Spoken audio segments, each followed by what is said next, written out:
आज शायद ही कोई व्यक्ति होगा जिसने राजा भोज का नाम न सुना हो और उनके महान व्यक्तित्व से परिचित न हो।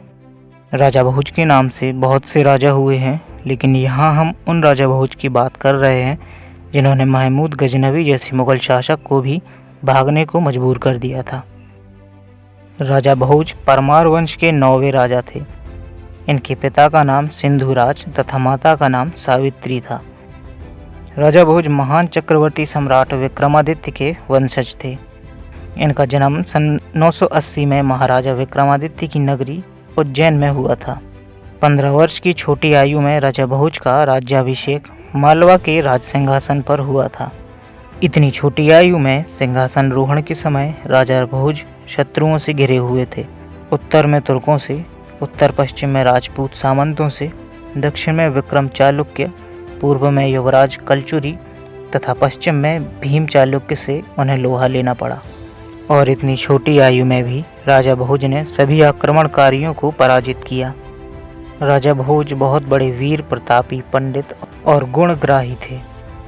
इन्होंने अनेक देशों पर विजय प्राप्त की थी और कई विषयों पर अनेक ग्रंथों का निर्माण भी किया था।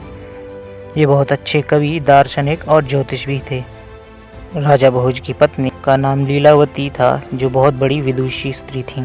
राजा भोज का साम्राज्य उत्तर में हिमालय से दक्षिण में मलयाचल तक और पूर्व में उदयाचल से पश्चिम में अस्ताचल तक फैला हुआ था।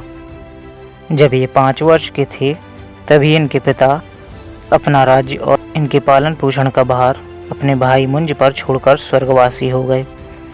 मुंज राजा भोज की हत्या करना चाहता था, इसलिए उसने बंगाल के वत्सराज को बुलाकर उसको इनकी हत्या करने का भार सौंप दिया। वत्सराज बहाने से देवी के सामने बलि देने के लिए ले गया। वहां पहुंचकर राजा भोज को यह ज्ञात हुआ कि यहाँ मैं बलि चढ़ाए जाने वाला हूँ। तब उन्होंने अपनी जांघ चीरकर उसके रक्त से एक पत्ते पर 2 श्लोक लिखकर वत्सराज को दिए और कहा कि ये मुंज को दे देना।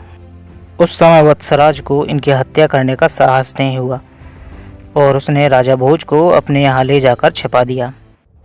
जब वत्सराज भोज का कृत्रिम कटा हुआ सर लेकर मुंज के पास पहुँचे और भोज का लिखा हुआ पत्ता मुंज को दिया, तब वह पढ़कर मुंज को बहुत पश्चाताप हुआ। मुंज को बहुत रोता हुआ देख वत्सराज ने उन्हें सब सच सच बता दिया और भोज को मुंज के सामने लाकर खड़ा कर दिया। मुंज ने सारा साम्राज्य भोज को दे दिया और स्त्री के साथ वन में चले गए। अपने चाचा मुंज की ही भांति यह भी पश्चिमी भारत में एक राज्य स्थापित करना चाहते थे और अपनी इस इच्छा की पूर्ति के लिए इन्हें अपने पड़ोसी राज्यों से हर दिशा में युद्ध करना पड़ा। लेकिन तत्कालीन राजा चालुक्य जयसिंह द्वितीय ने बहादुरी से सामना किया और राजा भोज के आक्रमण से अपना राज्य बचा लिया। सन 1044 ईस्वी में कुछ समय बाद जयसिंह के पुत्र सोमेश्वर द्वितीय ने परमारों से फिर शत्रुता कर ली और मालवा राज्य पर आक्रमण कर दिया और भोज को भागने के लिए मजबूर कर दिया। धारा नगरी पर अधिकार कर लेने के बाद उसने आग लगा दी और कुछ ही दिनों बाद सोमेश्वर ने मालवा छोड़ दिया और भोज ने राजधानी में लौटकर सत्ताधिकार प्राप्त कर लिया। सन 1018 ईस्वी के कुछ समय पहले भोज ने इंद्ररथ नामक एक व्यक्ति को, जो संभवतः कलिंग के गांग राजाओं का सामंत था, उसे हराया था। जयसिंह द्वितीय तथा इंद्ररथ के साथ युद्ध समाप्त करने के बाद भोज ने अपनी सेना भारत के पश्चिमी सीमा में लगे देशों की ओर बढ़ाई और पहले लाट नामक राज्य पर, जिसका विस्तार दक्षिण में सूरत तक था, उस पर आक्रमण किया। वहां के राजा चालुक्य कीर्तिराज ने आत्मसमर्पण कर दिया और राजा भोज ने कुछ समय तक उस पर अधिकार रखा। इसके बाद उन्होंने कोंकण राज्य पर आक्रमण किया और उसे परमारों की राज्य में मिला लिया। गुजरात में जब महमूद गजनवी ने सोमनाथ का विध्वंस किया था, तब इस बात की सूचना शैव भक्त राजा भोज तक पहुंचने में कुछ सप्ताह का समय लग गया। राजा भोज ने इस घटना से क्षुब्ध होकर सन 1026 में गजनवी पर हमला किया और वह क्रूर हमलावर सिंध के रेगिस्तान में भाग गया। इसके बाद राजा भोज ने हिंदू राजाओं को एकत्रित कर एक सेना का निर्माण किया और गजनवी के पुत्र सालार मसूद को बहराइच के पास एक मास के युद्ध में मारकर सोमनाथ का बदला ले लिया। और सन 1026 से 1054 के बीच भोपाल से 32 किलोमीटर दूर स्थित भोजपुर शिव मंदिर का निर्माण करके मालवा में सोमनाथ की स्थापना की। राजा भोज एक विद्वान होने के साथ साथ काव्यशास्त्र और व्याकरण के बहुत कुशल जानकार थे और उन्होंने बहुत सारी किताबें भी लिखी हुई थीं। राजा भोज ने सभी विषयों पर 84 ग्रंथ लिखे थे, जिसमें धर्म, ज्योतिष, आयुर्वेद, व्याकरण, वास्तुशिल्प, विज्ञान, नाट्यशास्त्र, संगीत, योग शास्त्र, दर्शन, राजनीति शास्त्र आदि प्रमुख हैं। भोज प्रबंधनम नाम से उनकी आत्मकथा भी है।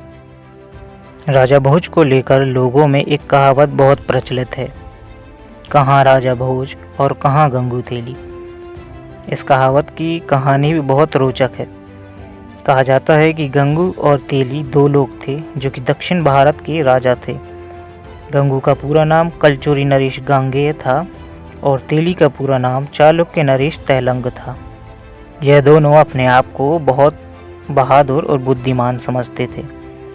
इन दोनों राजाओं ने एक साथ मिलकर एक बहुत बड़ी सेना के साथ राजा भोज पर आक्रमण कर दिया और राजा भोज ने अपनी छोटी सी सेना के साथ ही इन दोनों राजाओं को धूल चटा दी। और इसके बाद से लोगों द्वारा इन दोनों राजाओं का मजाक बनाते हुए एक कहावत प्रचलित हो गई, कहाँ राजा भोज और कहाँ गांगेय तैलंग। बाद में इस कहावत को बिगाड़ते बिगाड़ते कहाँ राजा भोज और कहाँ गंगू तेली का चलन बन गया।